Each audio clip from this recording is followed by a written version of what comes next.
So I'll be taking some trig functions, inverse trig functions, and we'll try to evaluate those functions. So under foundation mastery method, these are the very important rules. When you take sine of sine inverse x, or cosine of cosine inverse x, or tangent of tangent inverse x, your answer will be simply x. You have another important rule. If you take sine inverse of negative x, it will give you negative sine inverse x. Tan inverse of negative x will give you negative tan inverse x, because sine x and tangent x are odd functions.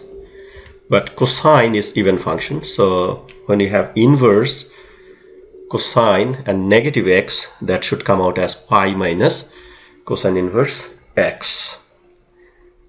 So two more important formulas. Tan inverse x plus tan inverse y will give you tan inverse x plus y over 1 minus xy. Now you see, when you have tan inverse x minus tan inverse y, that will give you tan inverse x minus y over 1 plus xy. Now just keeping all these ideas in mind, you will see how we solve one question like this here.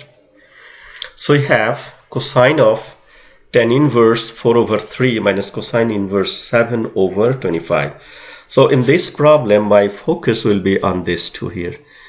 If this one tan inverse x, also this one tan inverse x, I can apply this formula here.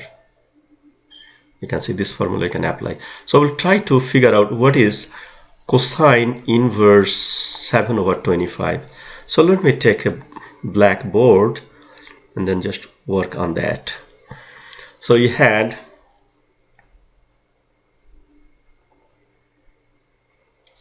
cosine inverse here 7 over 25, and the objective is to convert this one to tangent function. So if this is your reference angle, then cosine, so 7 will be here, 25 will be here. Now if you use the Pythagorean, 25 squared minus 7 squared, and then take the radical sign on that, will give you 24. This will be simply tan inverse 24 over 7. So the question you had, cosine of tan inverse 4/3 minus, now it will be tan inverse 24 over 7. So that's giving me now cosine of tan inverse. So we know we need to write here 4/3 minus 24 over 7 and divided by 1 plus 4/3 times 24 over 7. Now just simplify and you will get tan inverse negative 44 over 117.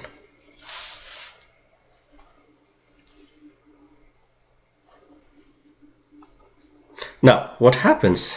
Next step.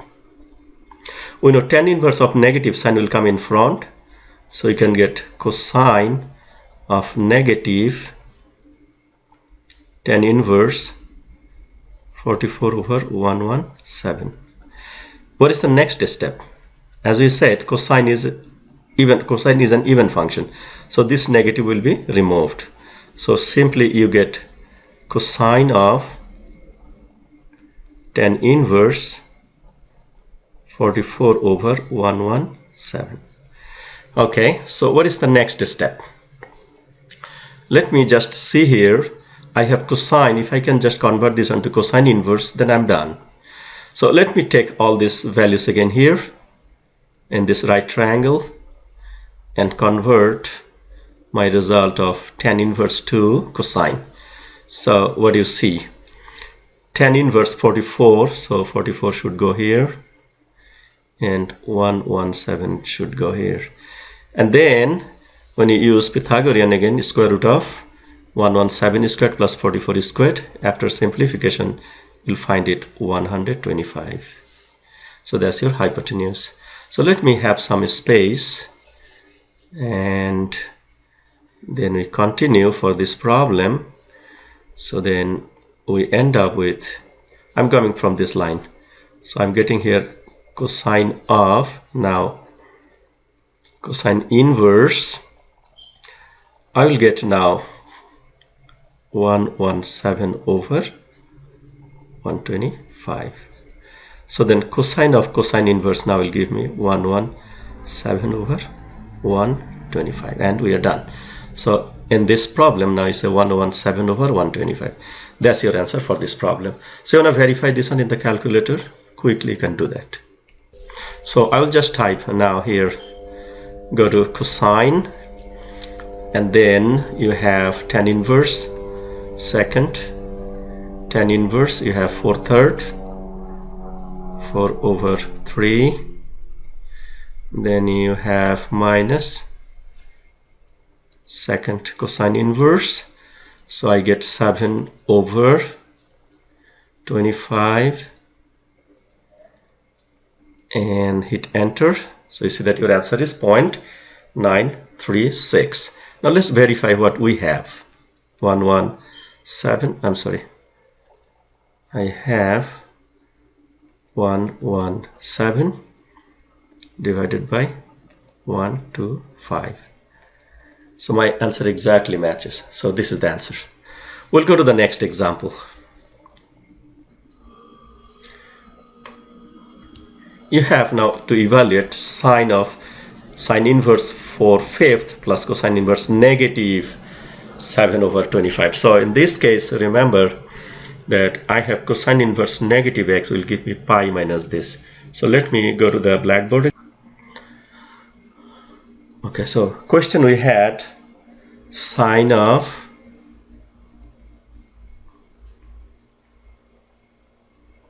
sine inverse 4/5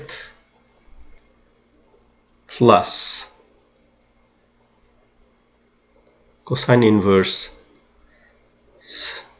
negative 7 over 25 negative.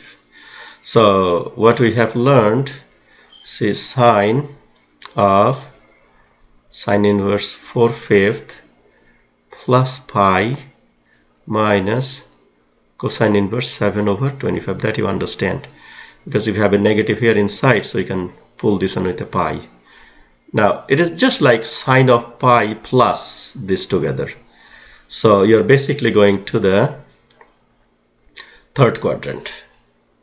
So in the third quadrant, sine will be negative.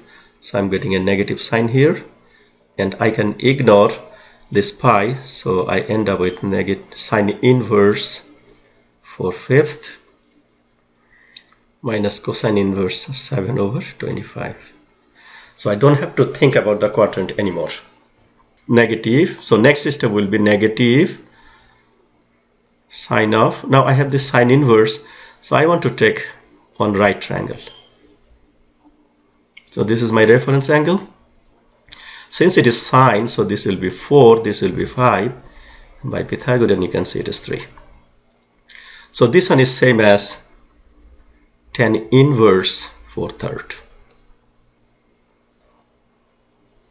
So for the cosine, this will be 7, this will be 25, and use Pythagorean, we'll get this is 24. So this one you can write now, tan inverse 24 over 7. So what I get now here, so I'm getting sine of, again you are getting tan inverse x minus tan inverse y time.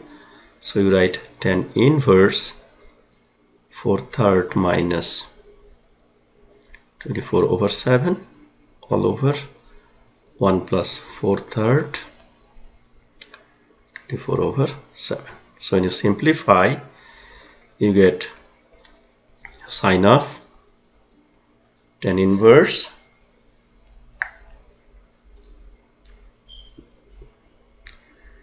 negative 44 over 170.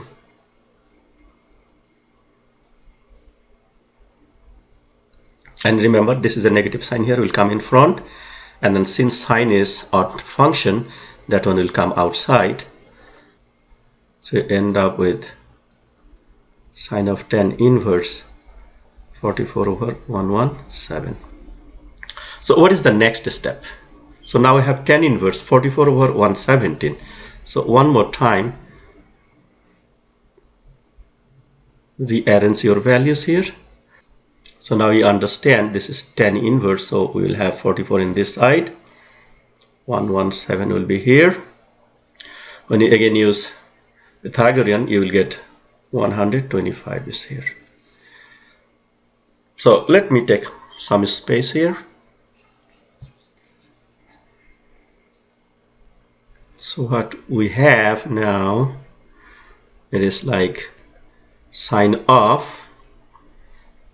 sine inverse. You can bring it to sine inverse. Sine inverse will give you 44 over 125. So your answer simply 44 over 125. So this is the answer. So we go back and check our answer. 44 over 125.